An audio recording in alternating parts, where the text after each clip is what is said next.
Март 2020. Никој не очекуваше дека животите на граѓаните на Куманово, Македонија и светот ќе се променат за секогаш. Полициски часови дојдоа пред пролетта минатата година, а набрегу и веста за првиот позитивен случај во општина Куманово. Ден подоцна и најлошата вест. Прв смртен случај во Македонија. 57 годишна Кумановка подлегна на вирусот. Денеска се навршува една година од тој момент. За жал го имаме и првиот смртен случај од коронавирусот, кој посмртно во Куманово беше диагностициран доцна синоќа. Се работи за жена која што имала 57 години. Почнува да се создава паника низ градот. Се празнеа рафтовите во маркетите. И додека светот хистерично купуваше залихи тоалетна хартија, во Куманово беше невозможно да се најде брашно, квасец, тестенини. Граѓаните ги испразни и аптеките. Се јави недостаток на заштитни маски, ракавици и средства за дезинфекција. И она што едва и се наоѓаше се продаваше по драстично повисоки цени од претходно. Истиот ден беа регистрирани уште неколку нови случаи, што кај општинските власти го вклучи црвениот аларм. Градоначалникот на општина Куманово Максим Димитриевски со денови бараше посебни ригорозни мерки за Куманово. Централните власти велеа дека нема потреба, оти ситуацијата континуирано се следи. На самиот почеток имаше различни размислувања и од страна на централните, но и од страна на локалните власти или конкретно општинскиот штаб за заштита и спасување. Ние бевме заложници за порадикални мерки во самиот почеток на епидемијата, за да се обидеме да ја спречиме. Не наидовме на разбирање. Денеска епидемијата е тука. Па ние како општина во самиот почеток на епидемијата се обидовме максимално да го дадеме својот максимум во делот на заштитата и тоа по укажување на епидемиолошките служби со масовни дезинфекции, рестрикции и така натаму. Но и сами сте сведоци дека не наидовме на целосно разбирање на тој, како да го наречам, наш војнички пристап на справување со епидемијата.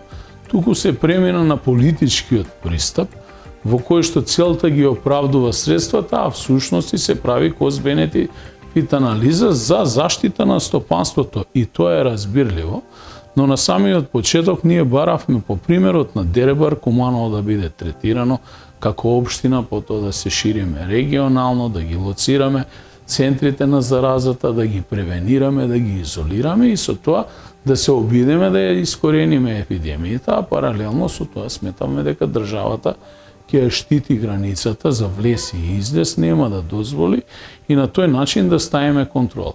Министерот за здравство Венко Филипчи и владините представници тврдеа дека нема потреба од такво нешто, но само неполни 24 часа подоцна дојде најнеочекуваната информација како гром од ведро небо. Владата одлучи истиот ден да воведе целосно затворање на Куманово од петок навечер до понеделник наутро. Во градот завладеа хаос, бидејќи граѓаните имаа само неколку часа да се подготват за полицискиот час, кој ќе биде долг и психички тежок. Маркетите не можеа да постигнат, сообраќајот на улиците беше хаотичен, граѓаните нервозни и испаничени. Набрегу сите емоции спласнаа. Граѓаните се затворија дома, а Куманово изгледаше како град на духови. Некако во почетокот како да имавме построги мерки за разлика од денеска, кога и имавме помалку случаи, сметате ли дека се навикнавме на живот во пандемија или едноставно сите некако кренавме раце? Па дојде до една релативизација на состојбата. Тоа е според мене резултат првично на лажните вести кои што се пласира, но и на разногласието кое што владее во јавноста помеѓу експертите.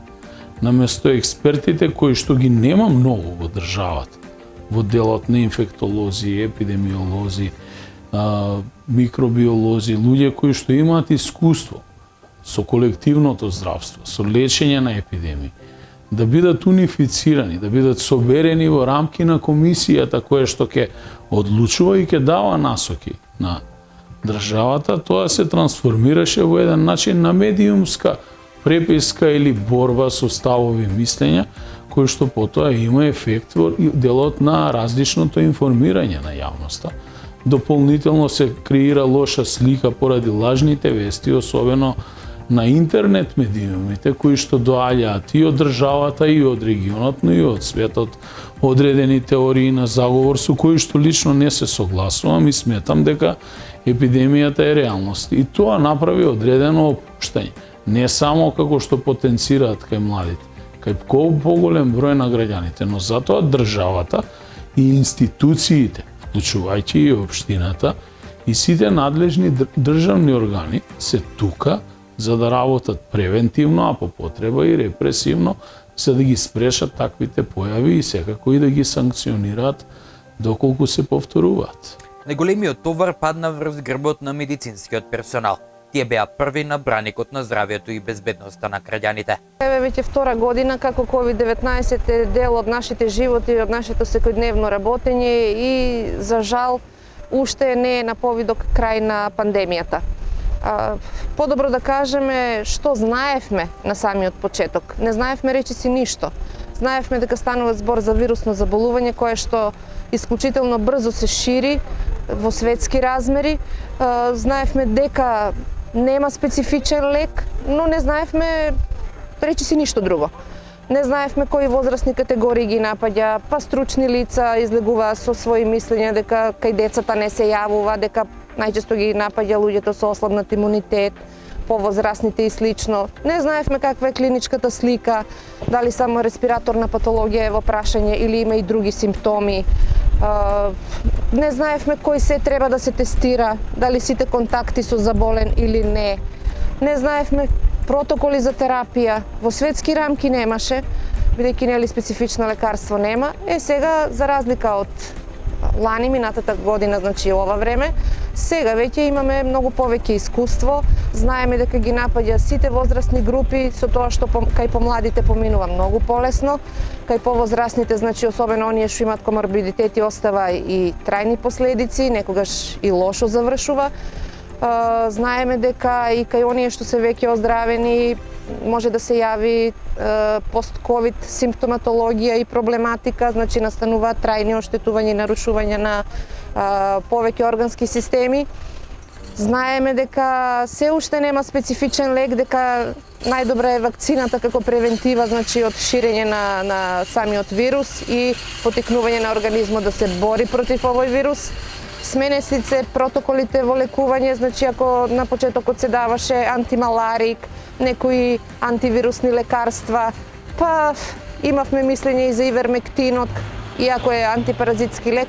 Значи, антибиотици се дава на почетокот, сега знаеме дека не треба веднаш да се отпочне со такво лекување, туку во зависност од лабораториската слика и од самата клиничка слика кај пациентите, ако има потреба се вклучуваат и други лекарства и слично. Знаеме дека не треба секој да се тестира, туку оние што имаат симптоми или кои што се биле во незаштитен контакт. И тоа е тоа, значи знаеме дека потенцијално секој од нас може да биде погоден од вирусот. Дел од лекарите и останатиот персонал со денови и недели не ги видуваат своите семејства во страв случајно да не им го пренесат вирусот, што со себе би го донеле од работа. Какво е менталното здравје на оние кои што секојдневно се во контакт со пациентите, кои секојдневно ги третираат на вашите вработени? Знаеме нели дека и двајца од вашите колеги подлегнаа на вирусот? Да. Знаете, допрва веројатно некој ќе направи студија какво е воопшто менталното здравје на целото население и кај нас и во светски рамки. Факт е дека многу нешта се сменија, постои еден страф, една анксиозност. Најтешко им е на оние што работат со ковид пациенти, бидејќи секојдневно гледаат луѓе кои што буквално се борат за воздух, се борат за живот. Вие носите некоја одговорност кога можете и кога не можете да им помогнете на тие луѓе. Дури се и преопторетени со работа, обемот е дуплиран, па и тројно зголемен отколку она што би било стандардна работа на инфективните оддели. Отвараме нови оддели, персонал се прераспределува од едно на друго работно место, се стекнуваат нови навики, се учат на постапки со вакви заболени, како да се користи лична заштитна опрема, значи постои страф, депресија, несигурност, така да многу пројавуваат и симптоми заради кои е потребно стручно лице да им помогне во смисол советот психолог, психијатар и слично. На сите ни е тешко. И ние како менаџерски тим ќе кажам дека сме под еден константен стрес дали ќе успееме адекватно да ја изменеџираме оваа криза која што навистина долго трае. Сепак и натаму постојат оние кои не веруваат дека вирусот постои, дека сето тоа е теорија на заговор, не веруваат во статистиката, не веруваат во сериозноста на болеста и трајните последици што COVID-19 ги остава врз одредени лица. Па јас на таквите граѓани можам да им порачам само да поразговараат со сите оние наши сограѓани, а вкупно 5400 случаи, од кои што најголем дел се асимптоматски случаи, но имаше и голем број на симптоматски случаи кои што поминаа многу тешко во борбата против ковид кризата. Да поразговараат со тие живи сведоци кои што се соочиле со ковид вирусот директно и да ги споделат нивните искуства. Верувам дека тогаш навистина ќе сватат дека ковид епидемијата е реалност која што тлее и е присутна и на територија на нашата општина и на нашата држава и во регионот и во целиот свет, бидејќи се уште имаме прогласена светска пандемија. Да се обидат самите да се самозаштитат, бидејќи нема кој друг да ги заштити, ако сами од себе не сакаш и не се чувствуваш одговорно да се заштитиш. Првенствено, размислувај на тие околу тебе, првенствено на твоите најблиски, особено оние ризичните категории на граѓани, нашите повозрастни дома, тоа се татковци, мајки, дедовци, баби и така натаму. Ние заедно влеговме во оваа епидемија и заедно и ќе излеземе и ќе ја победиме епидемијата. Тоа е прашање на денот. Државата треба да обезбеди вакцини, да влеземе во масовна имунизација.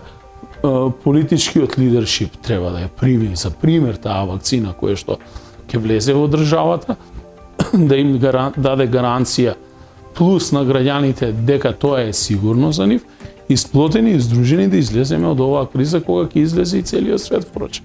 Па прво не би им посакала на своја кожа да почувствуваат што значи да си болен од COVID-19, бидејќи има и многу такви случаи на луѓе кои не верува и уште нели ги има такви што не веруваат.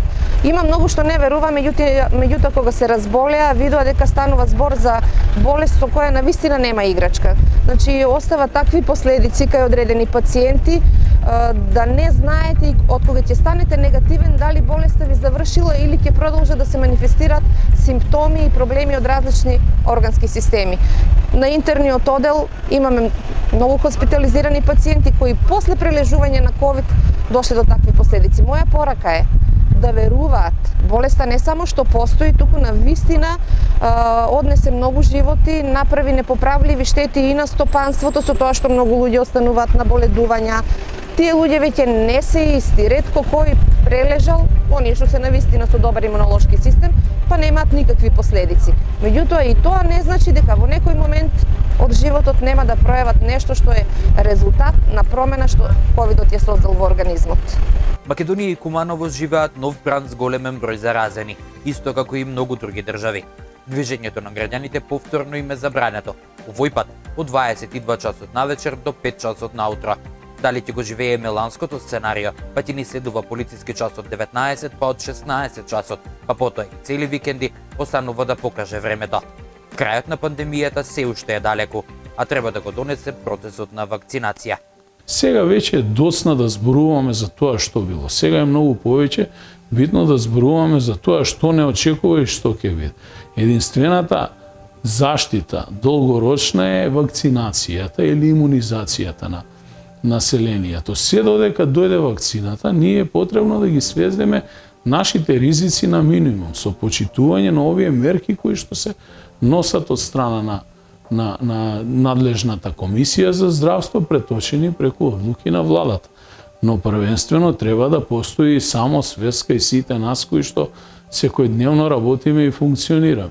Значи да носиме заштитна маска, да се превенираме, да ги преветруваме просториите каде што работиме, што помал број на луѓе во затворена просторија, минимум 2 до 3 метри физичка дистанца. Тоа се основните начала. Ако вие имате еден тренд каде што имате рестрикција во делот на движењето, ограничување, полициски час, кој што без разлика дали ви од 22, 18 часот до раните утрински часови, а претходно во текот на денот гледате луѓе по ресторани, по кафани, каде што масовно функционираат, без доволно проветрување, каде што по излегување од кафаната се заборава да се стави заштитната маска, значи се групираат во затворени простори, а потоа всушност де факто и го шират вирусот доколку не внимаваат. Тогаш џабе ви се мерките. Тоа е се базирано врз самосвеста на секој од нас поединечно. Но државата е пак таа тука која што треба да превенира и да санкционира. Сепак Македонија е една од земјите која се уште нема набавено вакцини. Доби донации од Србија и набави мала количина од Русија, со цел да се заштитат барем оние кои се на првата борбена линија со вирусот, медицинскиот персонал. И додека Европа воведува ковид пасоши за патување оваа лето, со цел да го спаси туризмот, македонците веројатно повторно ќе мора да се задоволат со домашните туристички центри или некои земји надвор од Европската унија, кои нема да бараат доказ дека сте ја примиле вакцината.